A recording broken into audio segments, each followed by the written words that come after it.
자, 우리 HLB 조주님들 반갑습니다. 머니코드 김대표입니다. 현재 영상 녹화 시작 시간 오후 1시 27분을 지나가고 있습니다. 자, 오늘 HLB는 2.3% 크지도 않은 적지도 않은 상승을 좀 보여주고 있는데 굉장히 의미가 더 깊은 건 뭡니까 여러분들? 오늘 2% 올랐다가 중요한 게 아니에요. 그리고 또 오늘 시장은 4, 5%대 올라가고 있는데 HLB는 2%밖에 못 가네, 절반밖에 못 가네라고 생각하시면 또 그것도 안 돼요. 자, 기존에 어떻게 빠졌고 지금 흐름과 전개가 어떻게 이어지고 있다가 더 중요한 거 아니겠습니까?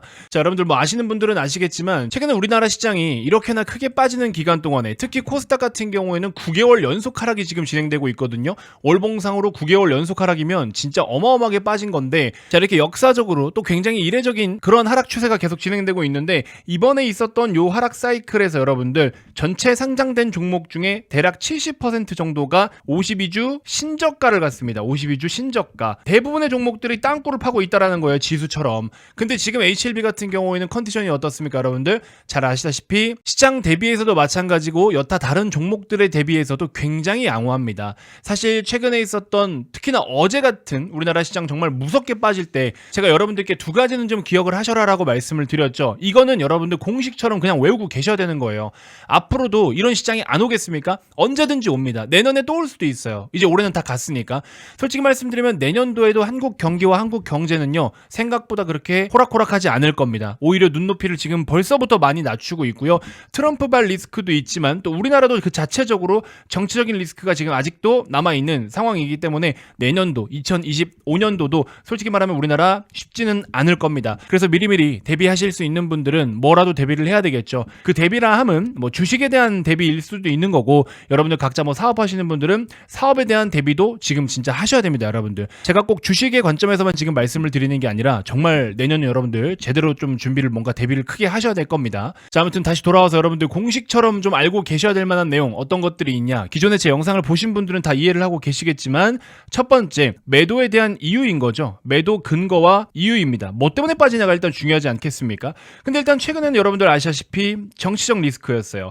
그러면 정치적 리스크 때문에 빠지는데, 그렇게 해서 빠질 때 누가 던지느냐가 또 중요합니다. 두 번째로는 누가, 그리고 어떤 주체가, 그렇죠? 어떤 주체가 던지고 있느냐. 그래서 매도하는 사람이 누구냐, 그리고 걔네들은 어떤 이유 때문에 어떠한 뷰를 가지고 매도를 하느냐, 이게 굉장히 중요한데, 아무래도 우리나라 같은 경우에는 일단 외국인들의 힘이 너무 막강하죠. 삼성전자도 외국인들이 아직까지도 그렇게 팔아치웠는데도 불구하고 아직도 50% 이상의 지분을 보유하고 있는 중이고, 또 외국인들이 큰 자금을 가지고 이제 들락날락거리기 때문에 우리나라 시장은 불나방처럼 또 이리 뛰고 저리 뛰고 하죠. 그래서 어쨌든 우리나라는 외국인들의 수급이 굉장히 중요한데, 최근에 우리나라가 빠졌던 이유는 정치적인 이유 때문에 빠졌지만 이걸로 외국인들이 대량으로 매도를 하지는 않더라. 계엄 선포가 되고 나서 그 다음 날 있죠, 계엄 해제되고 바로 이제 우리나라 개장을 했을 때, 그때 당시에 매도가 나왔던 거는 그 전날 금융주 중심으로 우리나라 시장 코스피 시총 상위 종목들의 매수를 상당히 많이 했었어요. 그래서 본격적으로 사실 우리나라 시장은 12월 달에 이제 긍정적인 시각으로 좀 볼 수 있는 환경과 판이 깔렸었는데 그거를 하루 만에 말아먹은 거죠.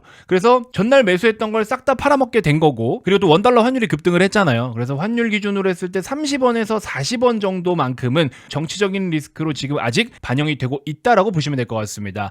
자, 그래서 일단 외국인들 입장에서 눈높이를 맞춰서 본다면 지금 추가적으로 올랐던 오버슈팅을 보였던 환율 3, 40원 정도가 다시 조금 다운돼서 어느 정도 안정을 취하게 된다면 외국인들은 정치적인 리스크만 체크가 되고, 또 이게 해소가 되면 당연히 얘가 빠지겠지만 수급도 그러면 들어오겠죠. 그래서 지금은 환율, 정치적인 리스크, 이게 어떤 식으로 해소되는지 그것만 보시면 된다. 당연히 1순위는 정치적 리스크죠. 정치적인 리스크가 해소가 되면 환율도 빠질 거고 금투세는 이제 폐지가 될 거고, 그럼 외국인들도 적극적으로 수급을 다시 쏟아부을 그런 상황이 오고 있다라는 겁니다. 자, 그렇기 때문에 항상 시장이 너무 과하게 빠지고 급격하게 빠진다, 그럼 어떤 걸 체크하시라고요? 첫 번째, 매도 근거와 이유. 두 번째, 누가 팔고 어떤 주체가 팔고 있느냐, 이걸 꼭 보라고 말씀을 드렸습니다. 자, 그리고 이제 두 번째, 제가 개인적으로 주식을 굉장히 좋아하고 사랑하는 이유가 있습니다. 여러분들, 아무리 주식시장이 개똥 같다라고 해도 여러분들 밸류에이션이라는 걸 무시할 수 없어요. 주식은 밸류라는 게 있습니다. 적정 가치라는 게 있고 기준이 있어요. 있어요. 기준. 이건 하나의 기준이 되는 거거든요. 근데 그 기준이라는 게 현재 시점에서의 기준을 우리가 산정할 수도 있는 거고 미래의 시점의 기준을 산정할 수도 있는 겁니다. 그래서 최근처럼 주가가 막 무시무시하게 빠질 때는요. 현재의 밸류는 어떠냐 이걸 보시면 돼요. 지금 이 녀석의 가치가 이 정도 수준인데 그거보다 너무 과하게 빠졌잖아. 혹은 그 정도까지 빠졌잖아. 그러니까는 매수를 해도 되는 구간까지 진입을 하고 있다. 이렇게 일단 인식을 할 수 있고 지금 그냥 뭐 하락장은 아니지만 내가 이 종목을 매수하려고 해. 수익을 내려고 해. 그랬을 때는 미래에 대한 밸류는 어느 정도로 평가를 해야 되느냐. 그래서 여러분들이 지금 공격적인 거 수익을 내기 위해서 공격적인 스탠스를 취해 주실 때는 미래에 대한 밸류에 초점을 두시는 거고요. 지금 이제 수비적인 스탠스를 취하실 때 주가가 많이 빠져. 그래서 내가 방어를 해야 돼. 혹은 새로 추가 매수를 더 할 거야. 이런 관점으로 바라보실 때는 현재의 밸류를 계산을 하셔야 된다라는 겁니다. 그래서 이 밸류라는 게 무조건 딱딱 맞아떨어지는 건 아니에요. 하지만 과거 여러 가지 사례들을 놓고 봤을 때 통상적으로 밸류에 기대서 투자를 하면 그래도 크게 망하지는 않더라. 그리고 보통은 성공을 하더라. 이런 통계가 있다라는 거죠. 자, 우리나라 시장 같은 경우에는 여러분들 기본적으로 PBR 기준으로 했을 때 0.83배, 이 0.83배에서는 저가 매수가 빵빵 들어옵니다. 보통은. 그 이하는 사실 너무 지나친 저평가다라는 거죠. 우리나라가 저 정도 값도 못 받냐? 약간 이런 겁니다. 예를 들어 여러분들 샤넬 가방을 하나 들고 있어요. 1,000만 원에 구입을 하셨다라고 가정을 해볼게요. 근데 샤넬 가방을 1,000만 원 주고 샀는데 솔직히 저거 진짜 지금 떨이로 갖다 팔아도 못해도 300은 받지 않겠냐? 중고시장에 당근마켓에 팔아도 300은 받지 않겠어? 약간 이런 느낌인 거죠. 300 밑으로는 때려주고도 이건 말이 안 되는 거야. 약간 이런 느낌이라고 보시면 돼요. 내가 중고차를 갖고 있는데 이 중고차 시세가 지금 시장에서 한 1,000만 원 정도의 거래가 되고 있어. 근데 이거 고철값으로 팔아도 못해도 300은 나오는데 이걸 어떻게 지금 100만 원, 150만 원에 팔으라는 소리냐? 안 팔어. 약간 이런 느낌이 있죠. 그런 느낌이라고 보시면 돼요. 그래서 2010년 이후로 우리나라가 뭐 여러 가지 집계를 되게 다양하게 해오고 있지만 밸류에이션 상으로 12개월 선행 PER이라든지 그 다음에 PBR 같은 것들 모두 다 지금 지표가 금융위기 그 이상으로 굉장히 쌉니다. 참고로 코로나 때는 여러분들 V자로 급락 나왔다가 반등했잖아요. 2020년 3월 달에. 2020년 3월 달에 이런 그림이 나타날 때 이 최저치가 얼마였냐면은 멀티플이 7.1배까지 떨어졌었어요. 엄청 저렴하죠. 근데 이때는 잠깐 머물렀잖아요. 잠깐 머무르고 저가 매수가 유입되면서 빠르게 반등이 나왔단 말이야. 그러니까는 항상 주식을 보실 때 되게 큰 폭의 하락이 나타날 때 누가 왜, 뭐 때문에 어떻게 팔아를 먼저 보시고 그럼 어디까지 빠질까? 어디서 사면 좋을까? 과거에는 어땠어?를 밸류에이션을 가지고 평가를 할 수가 있다는 겁니다. 비트코인이 1억 3천 하다가 5천만 원, 4천만 원까지 빠져버려 만약에 3분의 2가 날아가요? 그래도 할 말 없죠. 왜? 기준이라는 게 없으니까. 근데 주식이라는 거는 기본적인 가치가 있고 기준이 있다라는 거예요. 그래서 저는 주식을 사랑합니다. 그래서 주식만큼 쉬운 게 없다라고 저는 오히려 얘기하고 다니는 사람이에요. 내가 종목을 잘못 산 게 문제지 주식은 잘못한 게 없습니다. 어제도 제가 말씀드렸잖아요. 이 이미지를 가지고 여러분들께 설명드렸었는데 NH투자증권의 자료입니다. 워렌 버핏도 이것만 보면 매수하고 싶은 욕구가 생길 수 있는 수준이다라고 말씀을 드렸죠. 보시는 것처럼 일드갭이라는 거예요. 일드갭. 1을 PER로 나눈 다음에 채권 수익률을 뺀 거예요. 그랬을 때 이 숫자가 높으면 높을수록 주식 투자 매력도가 높다라고 제가 분명히 어제 여러분들께 말씀을 드렸어요. 지난주 기준으로 8.5였는데 어제 우리나라 시장 마이너스 5% 빠지고 코스피 마이너스 한 2.7% 빠지고 이랬잖아요.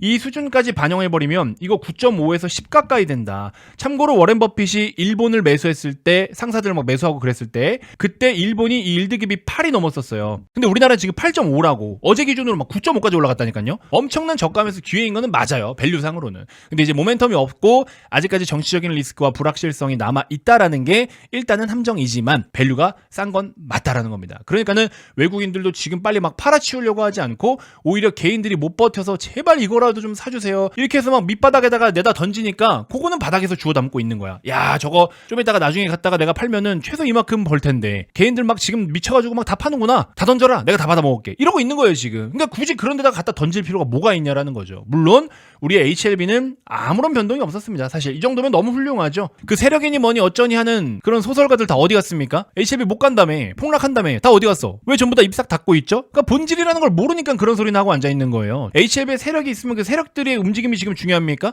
그게 중요한 게 아니잖아요. 코스닥이 하루에 5%씩 두들겨 패고 앉았는데 지금 뭐 세력들이 나와가지고 뭐 깝죽깝죽거릴 때입니까? 절대 지금 그런 때가 아니라는 겁니다. 아시겠죠? 그리고 HLB는 어쨌든 길어봐야 3월 20일 FDA 결과 발표 나오는 거잖아요. 근데 그 전에 나올 거고 그래봐야 지금부터 남은 시간 100일밖에 없어요. 그러면 HLB를 팔 이유가 있어 없어요? 없죠. 솔직히 CMC 실사 결과만 나오더라도 주가는 올라갈 텐데 물론 시장이 좀 받쳐주면 더 많이 가겠지만 그러니까는 여러분들이 생각해봐도 그렇잖아요. 시장이 저렇게 폭락이 나왔지만 그 시장 때문에라도 지금 HLB를 팔아야 될 이유가 있어요? 없잖아요. 그러니까 모두가 다 한마음 한뜻이 그렇다라는 거고 지금 여러분들이 생각하신 그 생각과 판단이 보통의 시장의 판단이다라는 겁니다. 그러면 그대로 주식에 투자하시면 되고 그대로 다른 종목들도 똑같이 보시면 돼요. 반대로 극단적으로 많이 빠졌던 거 뭐 있습니까? 원전 테마가 엄청 많이 빠졌잖아요. 원전 왜 빠져요? 윤석열 대통령의 정치 테마주로 엮여있는 대표적인 정치 테마주이기도 하잖아요. 그쵸? 그래서 최근에 이제 정치적인 이슈가 발발하고 나서 주가가 많이 빠진 거잖아요. 그럼 이거는 팔아야 되는 이유가 맞죠, 일단. 그리고 정치적인 노이즈가 다 해소가 되면 그러면 그때 가서 다시 사업만 보고 매수를 하든가. 근데 지금은 아닌 거잖아요.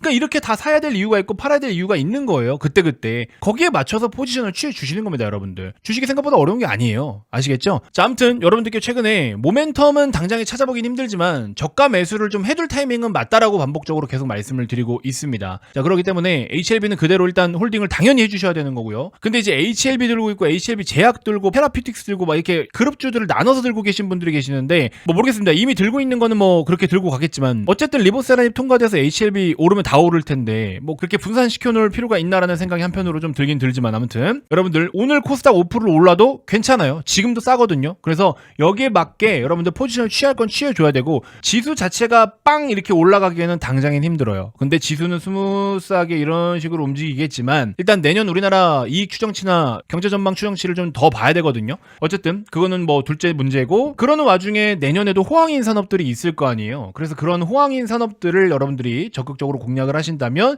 지금 수익을 못 낼래야 못 낼 수가 없다라는 겁니다. 아시겠죠? 자, 그리고 끝으로 요거 한 가지만 좀 말씀드릴게요. 지금 시장 안 좋은 거 누가 몰라요? 다 알죠? 여러분들도 어제 다 느끼셨잖아요. 지금 시장이 이렇게 안 좋은 상황임에도 불구하고 주식으로 수익을 낼 수 있냐라는 의문을 가지고 계신 분들이 많으신데요. 수익 낼 수 있습니다. 철저하게 종목 플레이를 하시면 돼요. 시장과 지수에다가 기대지 마세요. 시장에 기대는 게 아니라 종목을 잘 사야 되는 겁니다. 무슨 말인지 아시겠죠? 그래서 그때그때 시장 상황에 맞게끔 예를 들어 지금 뭐 환율 폭등에 그러면은 환차 이익을 볼 수 있는 기업들이 있을 거 아니에요. 그럼 얘네들을 접근하시면 되고 업황이 좋은 종목들을 사시면 되고 대표적으로는 제가 조선 계속해서 말씀드리고 있죠. 조선 업황은 지금 3.5년치의 수주가 꽉 차 있는데 이거 지금 수주 좀만 더 들어오면은 4년치 수주 다 찰 것 같아요. 계속 지금 호황이고 계속 물 밀려 들어오고 환율이 높아지잖아요. 얘네 환차 이익도 보잖아요. 거기다가 조선업의 주요 원자재가 뭡니까 여러분들? 인건비랑 후판 가격이라고 했잖아요. 철강 후판. 근데 이 후판 같은 경우에는 보통 어디에 많이 팔리느냐?